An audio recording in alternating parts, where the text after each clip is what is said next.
Happy Sunday, ladies and gentlemen. You guys have found another episode of the Cheesesteaks and Takes podcast show. My name is Colby Marshall, here with Chuck Butler, Uncle Chuck, my cousin Drew, my cousin Noah on this Sunday afternoon. Holy hell, fellas. LeBron James is a Sixer. What? Let's go. Let's do this. What in the world has happened in the city of Philadelphia? Wow. I did not expect this. As much as I thought Philadelphia was a great landing spot, as much as we all talked about us giving LeBron the best chance to win his next championship, when that news broke, I was in utter shock. Chuck, I want to ask you first, where were you? I talked to Drew a little bit off the air, but where were you when you heard the news? What were you doing? I was kind of doing like a little bit of a meal prep, and I had WIP on in the background on my TV on YouTube, and I heard they mentioned something about LeBron making a decision. I'm like, oh, okay, finally, we've been waiting forever.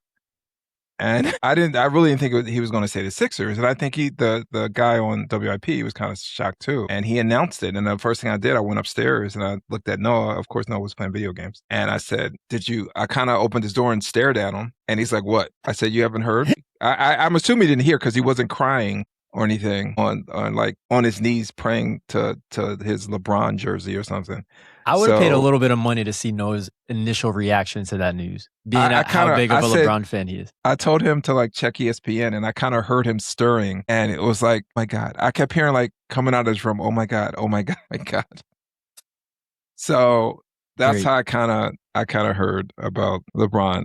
I'm not going to lie, it's a day I will never forget, quite honestly. So I was coming out of a interview that I had with an old boss. He had a job opportunity for me, so I was literally sitting down and saw it on my phone and just freaked out. And luckily, the people at the desk were into basketball and into sports, and they saw the news too, so I was able to talk to them about it. But initially, I was like I didn't know what to do. I ran outside so that I could calm myself, and then I came back in and I ran back outside. I didn't know what to do.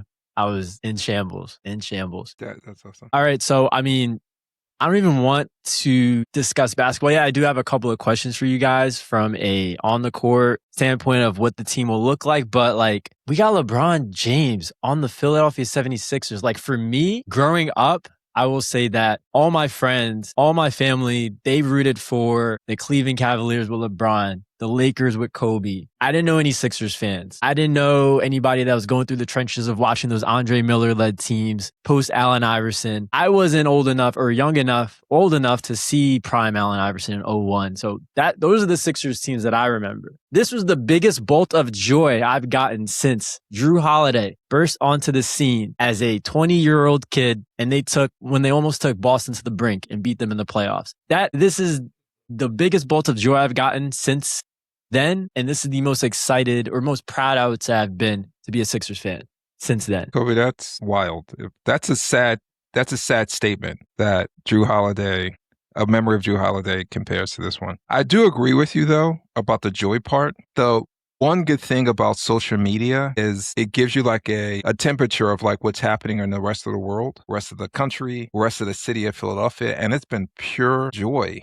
I've seen, I don't know about your social media feeds, but I've seen Pennsylvania Amish people celebrating. I've seen Quakers celebrating. The Pennsylvania governor, shout out Josh Shapiro, declared it LeBron Day on July 24th, and then he shows up on WIP, and My one superpower, well, I have a couple superpowers, but one of my superpowers. You're like my father. I didn't realize how much you two are alike the way that you talk about, that's so funny. He calls him, never mind. We'll get to my superpower. Well, one of my superpowers is I can tell if someone, just by holding a basketball, I can tell if someone can play basketball. Here's the basketball. And the way they hold it, I can tell immediately. I remember giving Zach a basketball. Here's a basketball. And I was like, oh, you're trash. Without dribbling, without shooting a shot, I could just tell. Dang, Zach. I should be like an Avenger with that superpower. But one of the things I can also do, I can tell if someone knows sports by the first 3 words that come out of their mouth. I can tell if they're casual or if they're a really good sports fan. And Josh Shapiro, shout out Josh Shapiro. He was a big sports fan. He was on WIP and he was breaking stuff down. I was like, wow, Josh Shapiro, you know your sports. It was great. And I hope he runs for president one day. So he was great. Shout out Josh Shapiro. But It's been so much joy. And I'm going to say this, and I know we got a lot to talk about. I got to give it up for Gansey. I was not familiar with your game. I cannot, if someone had told me he created an environment where the third best player of all time came to the Sixers signed for 2 years, and it looks like he's going to end his career as a 76er. And he created that environment. And I think that's pretty cool. So I have to give it up to him. If someone told me at the beginning of the year after they lost to the Knicks that their team would be transformed into something like this, I would be like, you're out of your mind. I thought he was like landlocked into these contracts. And he's done a wonderful job. I have to give him credit. He's been wonderful. Yeah, I think that's one of the biggest things for me too, is where we were after the Knicks series. Kind of like we've heard it across Philly sports media, the purgatory state of the basketball team, not knowing where it was going, kind of being tied to Paul George and Embiid with the contract situations and having to rely on them to be on the court right away for us next season. And from that, in addition to Jared McCain, like I thought that I was going to be thinking about the Jared McCain trade for a long time. And I still will, but this helps. And so like to go from where we were to where we are now, adding Jaylen Brown, adding LeBron, Anthony Simons, drafting LeBaron Filan Jr., who seems like he's going to be just a seamless culture fit with Maxey and VJ. It is a tip of the cap to Gansey and to the front office and to the organization for turning this thing around. And honestly, I know you hate the word, Chuck, but here it comes everybody. Invigorating a new culture, a brewing brotherhood culture in Philadelphia for the 76ers. I will say this, Kobe. We've gone from ashy to classy. LeBron brings that, I'll use your words, culture. Like the Sixers don't seem like a dysfunctional organization anymore. They seem like, they feel like they're up there with the Spurs and the Knicks and Oklahoma City to some extent in terms of just doing the right things to win, even though I haven't won yet. But it seems like they're getting there. And it has a lot to do with LeBron. I'll give LeBron credit. It has a lot to do with it. And I'm glad you brought up those teams, because when you look at the past NBA champions, the Knicks, the Thunder, what those teams had going for them, Jalen Brunson went dummy for the Knicks, obviously, but that Knicks squad was a brotherhood. I mean, you could talk about the podcast they did after games. You could talk about the Nova connection. They got along together and it showed on the court. Same thing with OKC. We all know about their culture and what they started with Shea at the helm. The Sixers with this core have the potential to be that sort of brotherhood that can take their on-court talent to the next level to help them win a championship. Because you can be good, you can have individual talent, but if you guys don't mesh, if you guys don't, honestly, I wouldn't say you have to necessarily like each other and love each other to win, but you have to be able to put egos aside and get along. And I think that this group of players led by LeBron with his experience, they're going to be able to do that. Noah, I want to ask you, as the youngest person on this podcast, where does this stand as an all-time great Philly sports moment for you? I mean, you could think about the Super Bowl for the Eagles, Nick Foles, obviously. You've had 2 Super Bowls actually from the Eagles, but where does this stand just fresh on your mind as an all-time great Philly sports moment? Honestly, like the day it happened, I wasn't as excited as I thought it'd be because like I already knew he was coming to the Sixers like a month ago. So like it was kind of just like everyone else, like I already knew. So I was just waiting for everyone else to really, hear the news, I was talking to LeBron like last month. You told me. That explains a lot. I hope you told him to come on the podcast too. Yeah, definitely. That would help. I would say this is probably the best thing that ever happened to the Sixers. In your lifetime. I have some pushback, but go ahead. Yeah, we haven't done anything in my lifetime, so it's not really a high bar.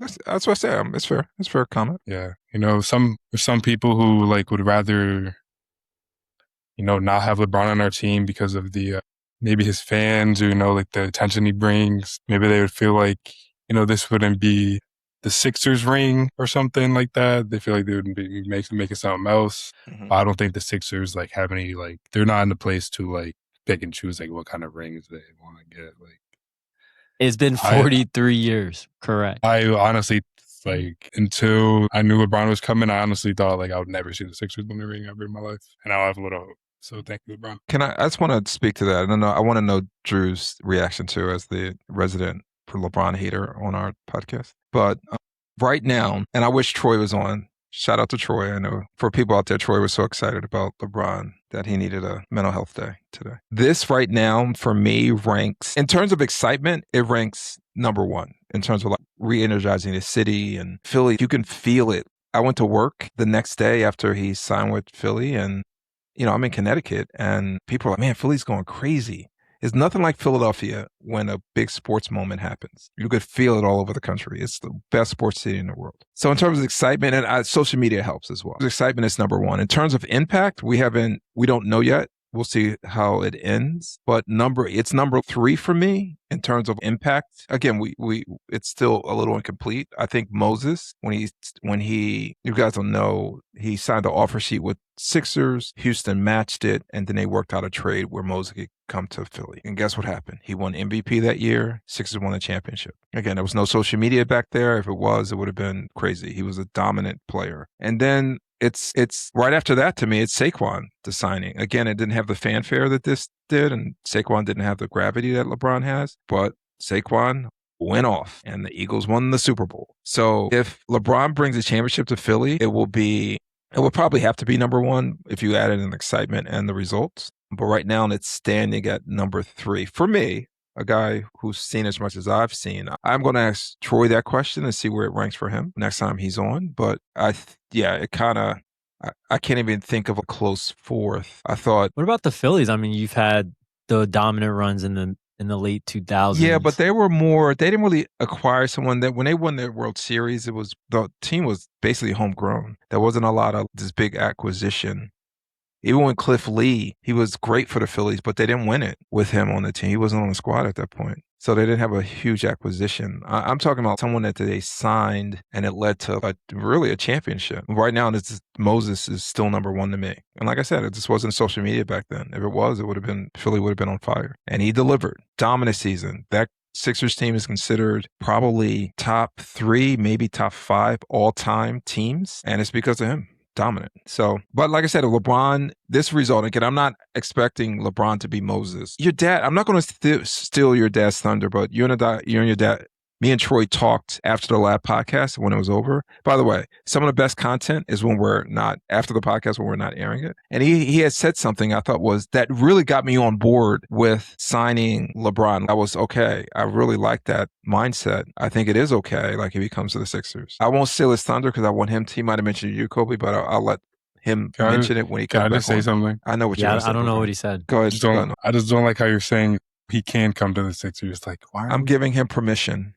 To come to the Sixers. He has my blessing. Who do you think the Sixers are that we could like? Especially for LeBron James. Like, yeah, LeBron, I guess you're worthy to come play for us. I'm gonna give it my blessing, LeBron. You have to come to the godfather of the Sixers, which is me, and I'm gonna allow it. But yeah, just getting back to like the original point and your opening statement, Cole, it's the joy. It is so much joy. The LeBron fans, you guys gonna have to wait a little bit to.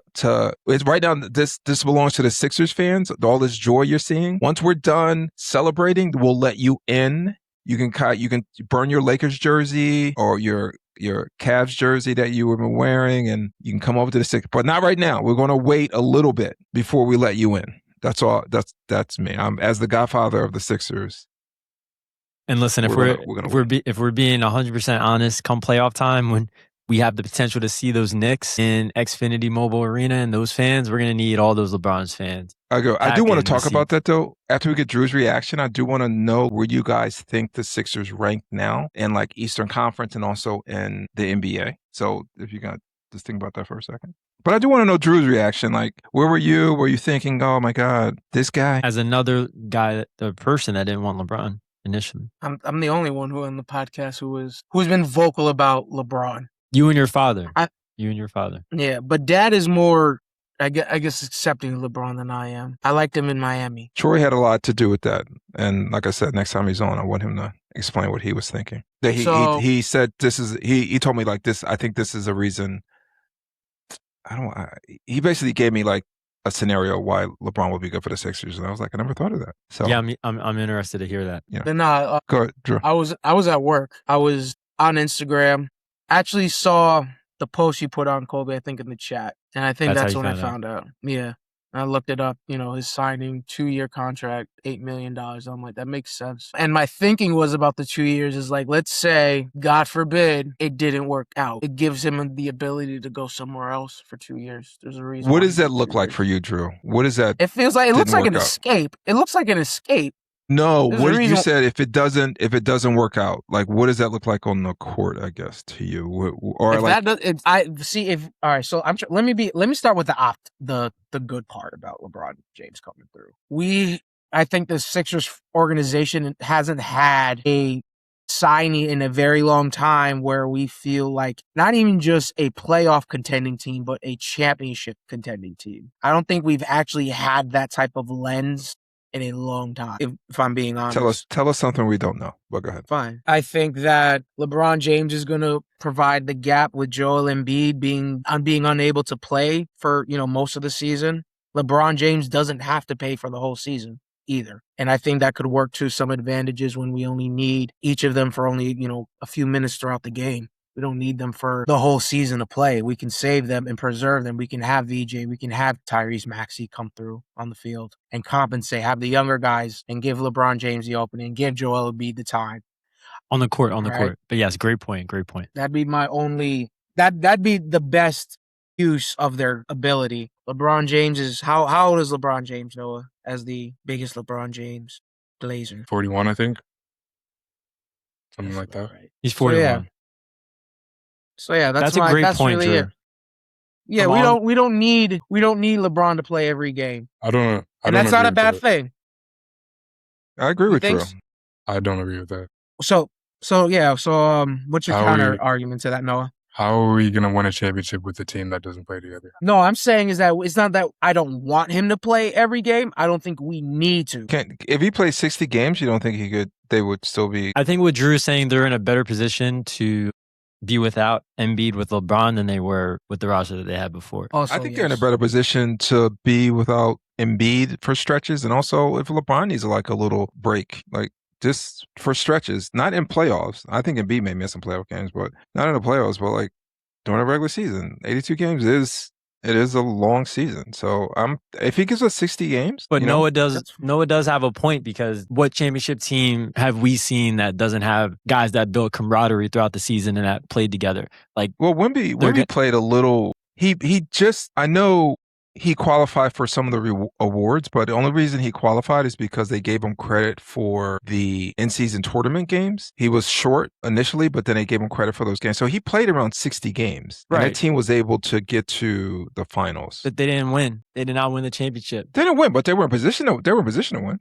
But the teams that have won have had guys on the court that build camaraderie. Wemby is the greatest defender of all time. Okay, but so for your logic, guys, then the Sixers aren't going to win because Embiid is not playing. How many games do you think Embiid's going to play? I think they'd be playing as much games as possible. 40 plus. It should be like.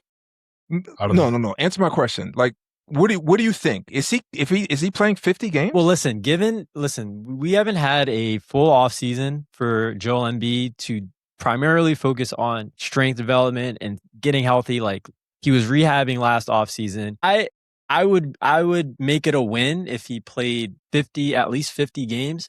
But given that he'll have a full offseason, given that he said after the loss to the Knicks in the playoffs that he felt like he was going to have his best offseason and he was going to come, ready to play next year with the way that he sounded, I feel like, could he play 60 games? Maybe he could get to that point. Kobe, so maybe he could surprise us this year.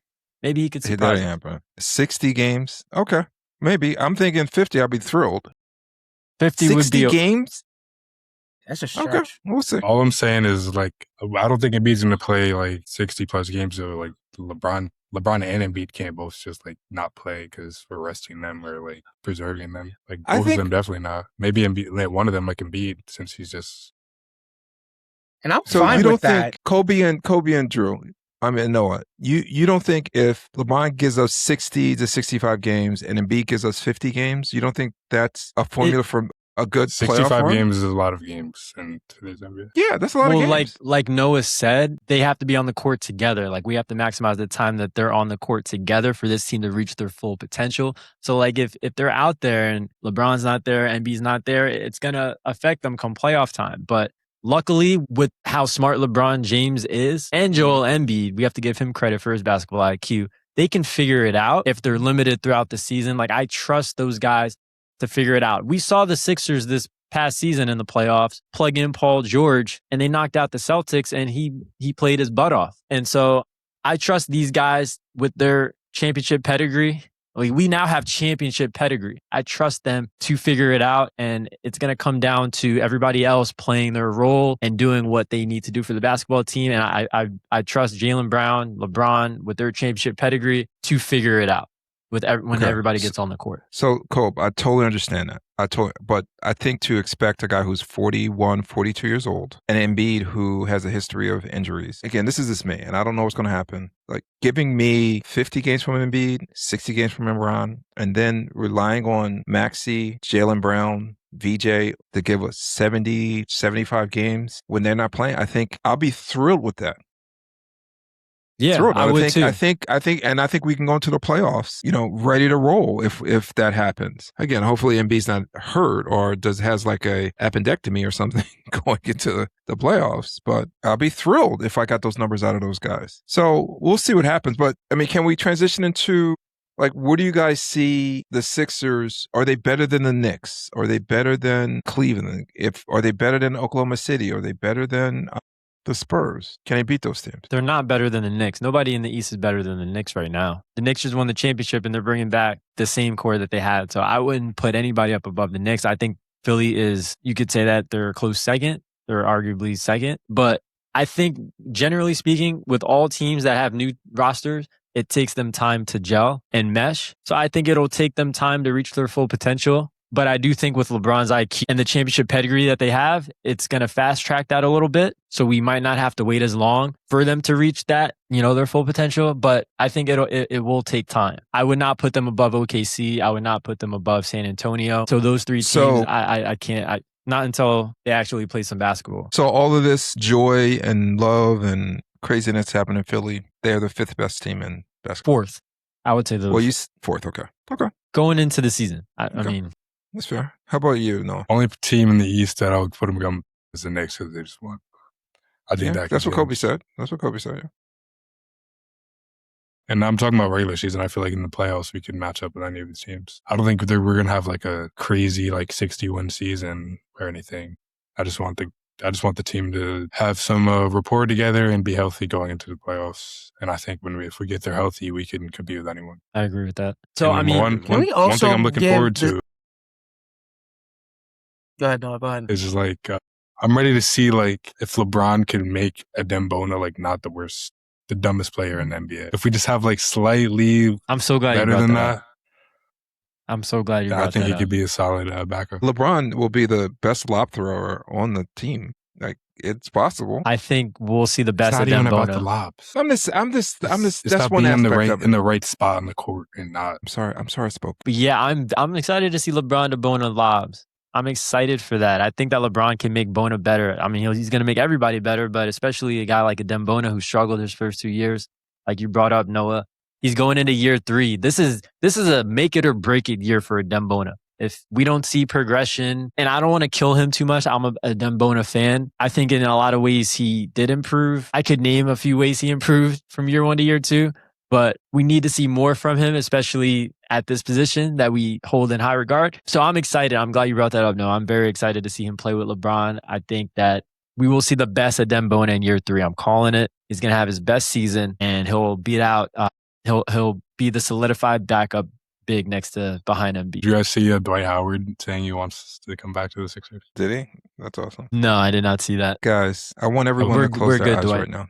That was the best backup we have ever had. I want everyone to close their eyes. Imagine Kelly Oubre on this team right now. My God, we would be. If we kept Kelly Oubre, we wouldn't have LeBron. I would be camping out on Broad Street right now for my parade spot if Oubre was on this team. Kelly Oubre would be like the 8th best player on the team. On that note, okay, we know the starting 5.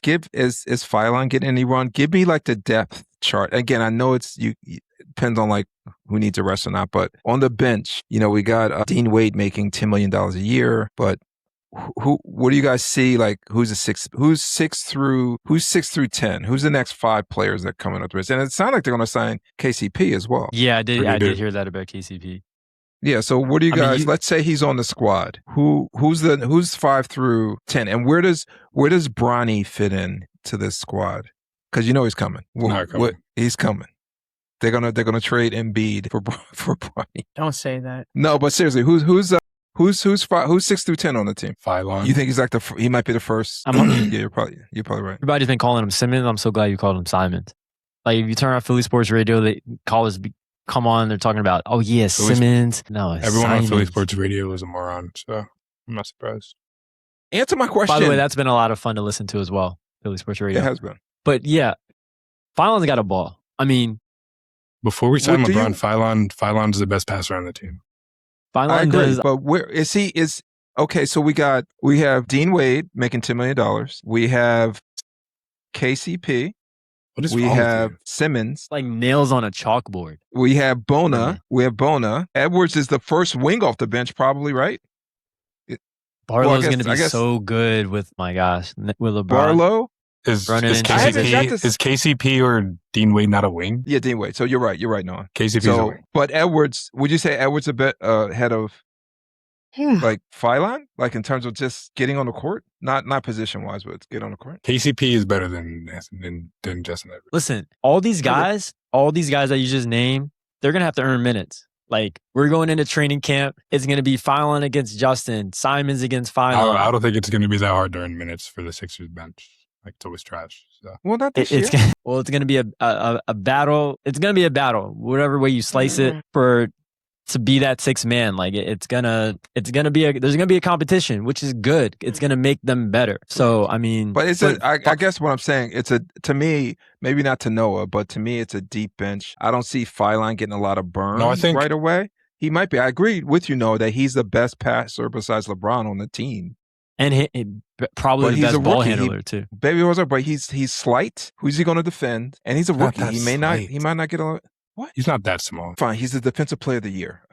My bad. He was a good defender in college. I think you were saying that he's like he's lightweight, like as far as his body weight. Yeah, like but he's not. He's 6'3". He's got. He plays bigger size. He plays bigger than he is. Fine. I would agree. He's a sixth man of the year. I would agree. I'm excited to see him play, especially in lineups next to VJ, where he can find him in transition as sort of a true. I mean, he's a point guard. Phylon, let's be real. I see Maxey as more of a combo guard, but Phylon's a point guard that likes to score. So, but he's also going to look to pass because he is a point guard. I'm excited to see him play with VJ. Listen, he's not getting any run. I hate to tell you guys this. He's not. Relax. Save your vocals, Cope. Save it. Like you're the same person who wants to get rid of Jaylen Brown and LeBron so we can have Kelly Oubre. But so Chuck, who's I don't think the Pacers would do that. I don't think the Pacers would trade Kelly Oubre for LeBron and Phylon better than Kelly Oubre ever was. So wait, I'm curious. He's fine, but he's a rookie and he's skinny. So who's going to be the backup point guard? Probably. You don't have one. He's the only guy that can come off the bench and handle and create offense. Like you were complaining, we can all agree. You were complaining about VJ and Maxey playing 45 minutes every game, and now you're saying, "Oh, Phylon's not going to play." No, but you have Simons and you have. Simon's not a point guard. No, I'm not saying he's a point guard, but neither is Maxey. LeBron is not a point guard. So then why are we not playing our only point guard other than LeBron? Fine. Phylon's going to be. I just don't see it. I don't know. The team seems pretty deep with veterans that you're going to have this rookie come in. Maybe he is. I don't know. But they're not deep at the point guard position. They have Maxey. Okay, first of all, I want everyone to stop saying point guard because there's no such thing as a point guard in the league anymore. Embiid's going to bring it up. Jaylen Brown's going to bring it up. Maxey's going to bring it up. There's more to being a point guard. There's no point guards in the league. There's more to being a point guard, though, than just bringing the ball up the court. You're right. But when I'm talking about initiating offense, they're going to be there's tons of people on the team that can initiate offense. So there's no more. From Embiid. So Embiid's not a center. We don't have a center on the team anymore. What? If you want to go on like that, how is Embiid a center? He doesn't get rebounds, shoots mid ranges. It's fine. Call him what you want. Call him a stretch wing. So we don't have anyone on the team anymore. Whatever you want. This is everything. I do want to. I do. Now that we're on the topic of talking about basketball analytics, rebounding. Like this team, obviously, one of their biggest weaknesses last year was rebounding. How are we going to solve that problem? Like, are they going to look to sign another big? What is that going to look like with Jaylen Brown and LeBron at the 3 and the 4? Are they still going to struggle on the glass? You guys think? Do you remember that game they had against Detroit when we saw that we saw live. You remember that game? Do you remember how many rebounds they had that whole game? That was a disaster. I don't remember. I tried to block that game out of I my. think they had only like 5, something No, crazy. It was so. they had more than 5.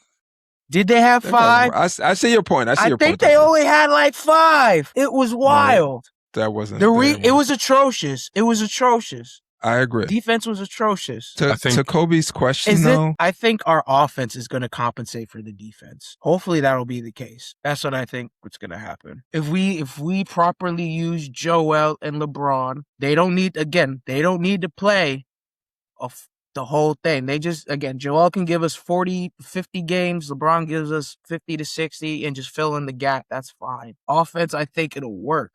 Defense, yes, needs to be compensated after last season. But I think our offense hopefully will compensate for the lack of defense. It won't be, Drew, a secondary issue. I agree with your first point. I do not agree with. They can't. This team will not be successful if they don't play defense. But I'm pretty confident they'll play defense. Maxey's a dog. VJ's a dog. We have Jalen good Brown's defenders a on dog. the bench. Yeah, so I think they'll be fine defensively.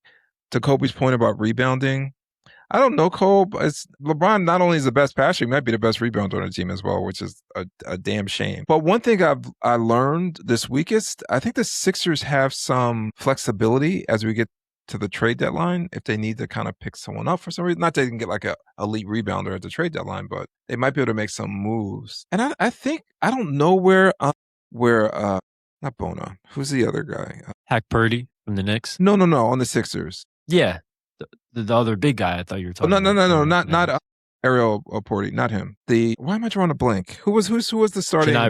No, who's the starting for them? Dominic Barlow. Dominic Barlow, and also the other kid that didn't get any run. Jabari Walker. Yeah. So maybe, I don't know, maybe LeBron can unlock something from them. I think both of them are really good rebounders. We'll see. But to answer your question, Kobe, I don't know what the rebound is going to look like.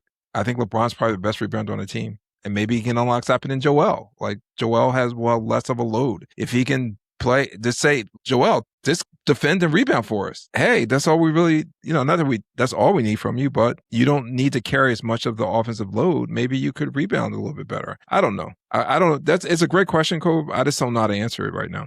And I really don't want to answer it right now. I really don't want to bring up any worries or potential concerns with the news that we got LeBron James. Yeah. Like, we're still in the week of that. But I think it's still a great question, though. I think it's a great question that I ask. LeBron fills a lot of holes. Pause. But at his age, it is a lot to ask of him. So Embiid needs to rebound better. There's times it doesn't seem like he's even trying. Like he's not boxing out. He's not like high pointing rebounds. He can play better. And I think with less of a workload on offense, he may be able to do that. That's a good point. Noah, how excited are you to have LeBron James along with the young guys, Tyrese Maxey and VJ, and have them learn from a guy like LeBron? What kind of impact do you think not only LeBron will have on a guy like VJ Edgecombe, who kind of shadows a D Wade, a guy that LeBron played with in his past, but what impact do you think not only LeBron will have on him, but Jaylen Brown as well, who is kind of like, I feel like a VJ prototype, a guy that VJ can look up to becoming one day? How excited are you to see that dynamic for the young guys on the team? I think it'll be very beneficial for them. I feel like the Sixers never really had a mentor or anything. They just had like Ben Simmons and Tobias Harris and Embiid, and we expected Embiid to win with that. You guys always said like you felt like Embiid needed someone to, not look up to, but, show him the ropes or something. I think LeBron could be that. Maybe he'll bring that motor out of Embiid a little more, or give him some tips to stay healthy, some recovery tips, stuff like that. I think it'll help Maxey and VJ become better processors just from learning from him, like we saw what Harden did to help Maxey. Yeah, great point. Great point. I think we saw some of the best basketball from Maxey with playing that off-ball role with James Harden. Yeah, and to Noah's point, this LeBron's work ethic, having Embiid, and again, I know Embiid's in his 30s now, He never had a vet like that, like show him what hard work looks like. How would it look? I remember reading something early in the year when Maxey and LeBron were working out together. They would work early in the morning. LeBron would get there first, and then the next day, Maxey would try to beat him there the next day, and then LeBron would try to beat him there the next day. And they were competing who can get to the gym first. Like having someone like that, like if Embiid seeing that and he doesn't like match that energy, if he doesn't match the energy, I don't know what to do with the brother at that point. We'll see. But I think just having someone there with LeBron's he's just a maniac about spending a whole bunch of money on his body to keep himself, effective at this age. I'm hoping that Embiid learned something from that. I have a question for Drew and Dad. I'm listening. Go ahead. Yes, So baby brother. when LeBron brings the championship to Philadelphia, like where do you guys rank him in your Yeah, can you best mute your mic? players ever? Yeah, so all right, so if LeBron were to bring us a ring, so if LeBron were to bring us a ring, I'm gonna rank LeBron number 11, maybe number 9 That's just absurd. of all time. That is absurd. Number You 9. make me sick. Maybe all right. I Maybe gotta see number what 9. happens. I gotta see what happens. Listen. Let me again. I'll say this about LeBron. I liked him in Miami, and that's about I it. feel like that's literally like the last place you should like him at, honestly. I Which know. is I just know. weird. I loved him I love Dwayne Wade. So it was like, listen, he got You Dwayne carried him. Wade. Listen, Dwayne Wade already had a chip. So did you hear Come- Noah's question? Did I think there's nuance to it, Noah. It's hard to say. I like to see this season play out. That's not I what think asked.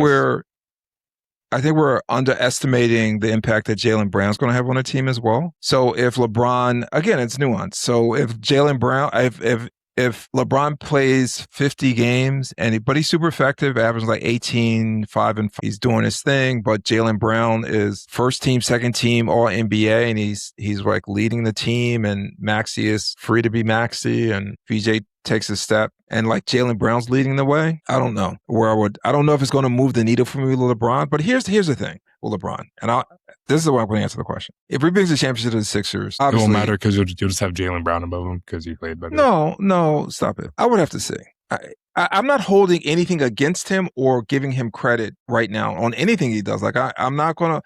I don't know what age it was for him, but at some point I was like, well, what is he doing right now? It is what it is. It's not going to change my thought one way or the other. I'm not going to think he's worse than Michael or better than Michael at this point. He's deciding to play for a long time. Whatever he does is not going to sway me one way or the other. I'm not going to rank him any worse. I'm not going to rank him any higher. Obviously, if he wins a championship for Philadelphia, that's a little different. It's my team. It's the team I've been following since I was a kid. They have a special place in my heart. So maybe I might rank him a little higher, but I want to see how the season plays out first. If he unlocks something in Embiid, if Maxey goes to another level because he's off the ball a little bit more, if he gets Janai Broom to average a double-double, wow, he goes to number 1. If he does, if he does that. But I always like to see. I want to see how the season plays out. I don't want to like make a blanket statement on what may happen. I think Jaylen Brown right now is an under. Honestly, Dad, like you just said a whole lot. He's underrated acquisition. What? You just said a whole lot of nothing.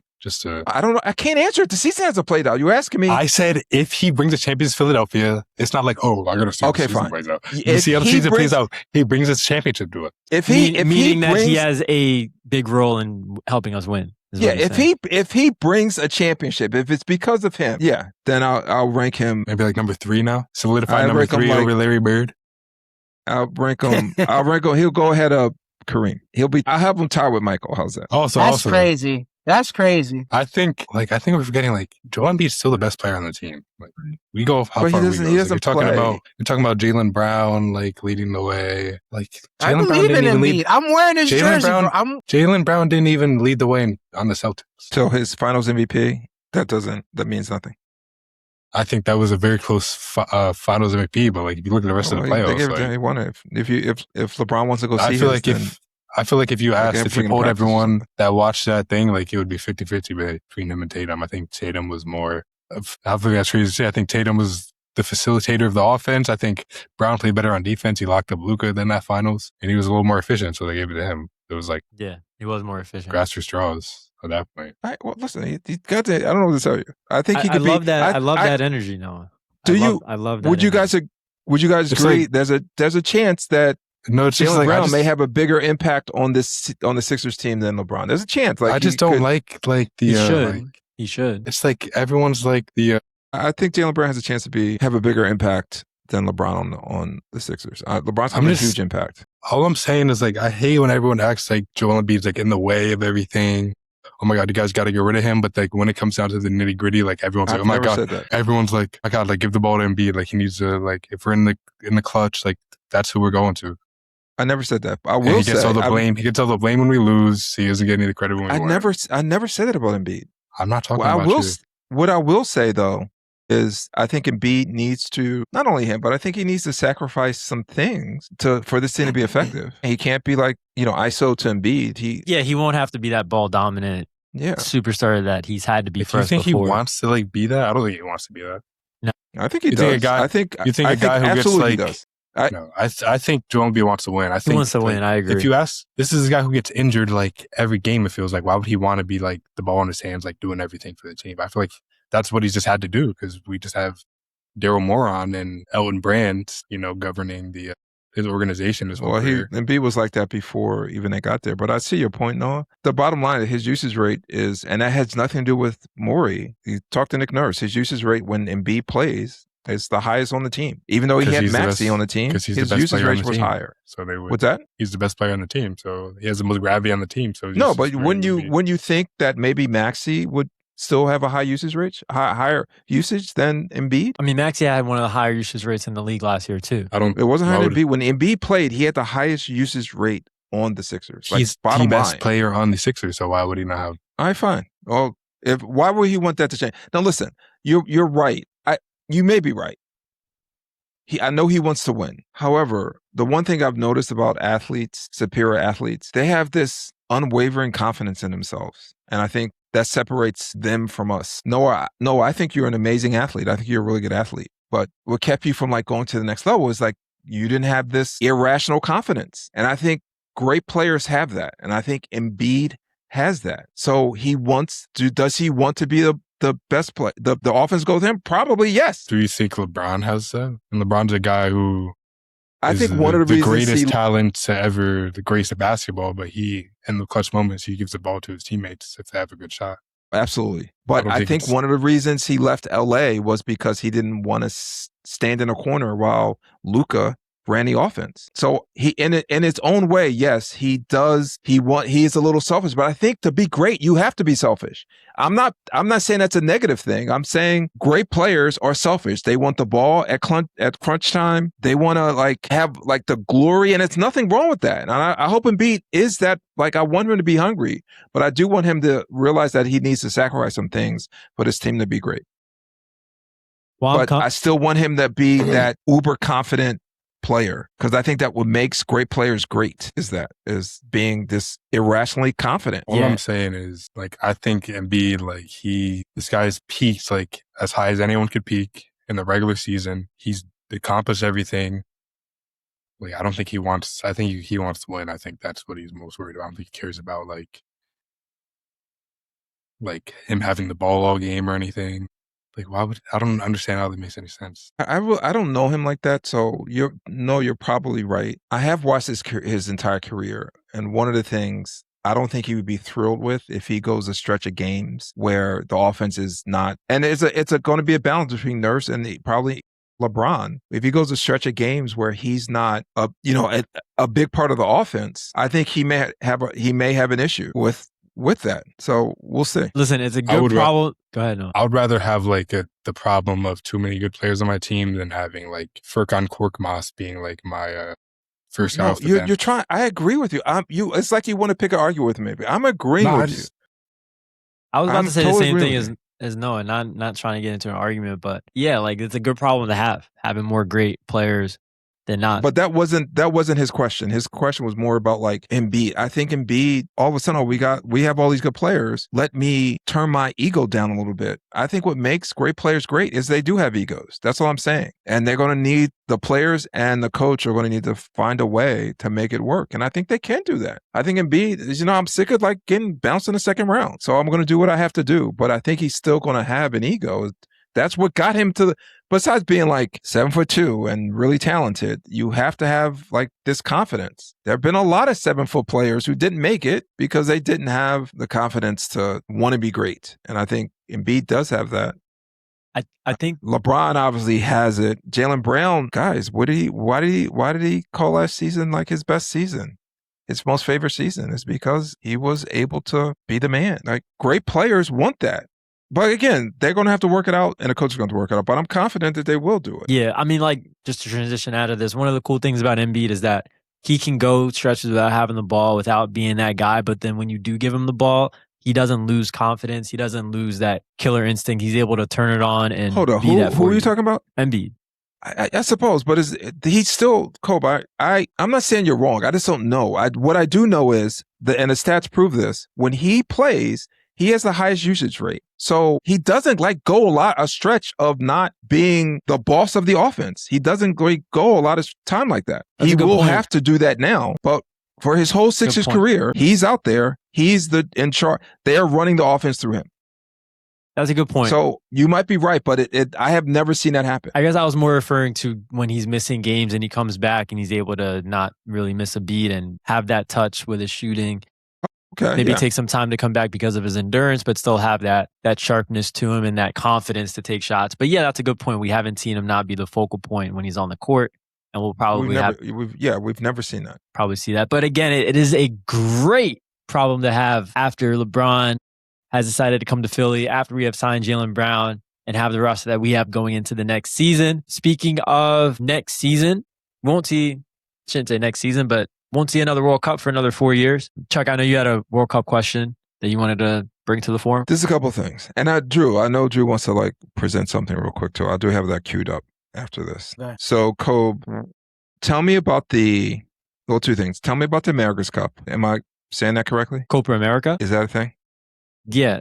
That's up in the spring, I guess. This is all the nations in North and South America playing for a title? Yeah, it's generally only South American nations, and then the US will get invitations to it. They don't compete in it every single year. So it's generally just between the countries in South America. Interesting. Okay. Yeah, but we've seen the US in it before. For the audience listening, I am baseball Spanish. I am not soccer Spanish. Thanks, Coach. So these World Cup questions are not applicable to my culture. That's good to know. So I'm probably going to tune into that. You know, I'm trying to keep my soccer energy up after the World Cup. You got to pick a Premier League team. That's what you got to do. Premier League team? Can I pick the Union? That's an MLS team, but yeah, you can be a fan of them. I think it would be fun because Noah is going to be rooting for Brighton this season. He's going to be a Brighton supporter. Can we draw can we do a lottery of picking one of those teams, picking a team, and we can follow them? Do they have a fantasy team? I don't know. There's fantasy soccer. How do you watch Premier League soccer? Gotta wake up early on Saturday mornings. But where? On what network? It's hard nowadays. Like, it used to be on regular TV, but now you have to go on the Peacocks and Fubo. Okay. You have to have those subscriptions for it. But so it is a lot harder nowadays. Like, I remember as a kid, I would wake up 7:30 in the morning, turn on, I don't know what, sometimes they'd come on NBC, like the primetime games, more around noon, but I'd be able to turn on the TV, watch my team play, have the best starts of the weekend that you can imagine. Watching Premier League soccer, Wayne Rooney, Cristiano Ronaldo. That's the best way to start your weekend? As a kid, yes, it was. Maybe throw some pancakes into the mix. My last question about soccer. So I'm getting a lot of this in my social media feed, and I want to know your opinion on it. Basically, it's people saying U.S. soccer would be much better if black kids stop trying to be the third string wide receiver for Alabama or UCLA. Like, if those kids, instead of being these backups, played soccer instead, the United States would have a stronger soccer team. Do you agree with that? I would say more than anything, we have guys playing soccer in the United States. We have kids. I guess my question is, hold it. I think my question is, are our best athletes, or can we have better athletes playing soccer? We could, but I feel like you could say that about any sport. Like, I feel like there are athletes that play football that would be better basketball players. I think that we have talent in the United States, kids that want to play soccer, but I think that they just don't get recognized in the same way that they do in other countries. Like in England, if you play for a club, there can be a scout from the Premier League team that is on the sideline watching your games and can see you play, can see Noah play left wing and score 2 goals in 20 minutes and say, okay, I want him to come to my academy, and he'll bring him to the Chelsea academy and he'll be a part of the team just like that. Won't have to pay anything just because a scout's on. Like, we don't have that kind of pipeline in the United States for kids getting noticed. So I would say that's the biggest thing. And then it's just like the coaching aspect. Like, there needs to be a lot of changes, I think, with United States soccer in terms of how we coach the game and what we prioritize. And you could say the same for a lot of other countries, but if we want to make it to that next level, we have to just continue to get better as a whole, as coaches, as players, as scouts, having a better system as well. So I think those are keys. Well, correct me if I'm wrong, other than Argentina, it did seem like the World Cup was what nation had the most players of African descent were really kind of moving on, who had like the best players of African descent, basically.